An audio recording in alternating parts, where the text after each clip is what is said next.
Ang epekto, bumabagal ka. Ang epekto, napapagod ka. Ang epekto, you are losing out of opportunities in your life na hindi natin malakaran yung God-given destiny for our lives. Come to me, ang sabi ng Panginoon, all of you who are tired and weary and heavy laden, so that God will give you rest. Gusto kang pagpahingahin ng Panginoon, pero gusto mo ring dalhin yung mga bagahe na yan. Ang sabi ng Panginoon, gusto mo ba na makasama ang Diyos? Gusto mo ba na maging epektibo kang tatay sa iyong pamilya? Gusto mo ba na maging epektibong nanay ka sa iyong pamilya? Lay aside, strip off, iwanan ang lahat ng mga bagaheng ito so that you can run the race, with endurance.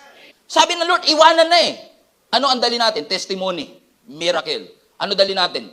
Yung gospel of Jesus Christ. Yun yung ayaw natin dalhin. Imbis na yung gospel ni Jesus ang kinukwento sa kapitbahay, yung bigat natin ang kinukwento sa kapitbahay. Tapos yung gospel ang iniiwan sa bahay. Itong mga bagay sa ito ang humahad lang sa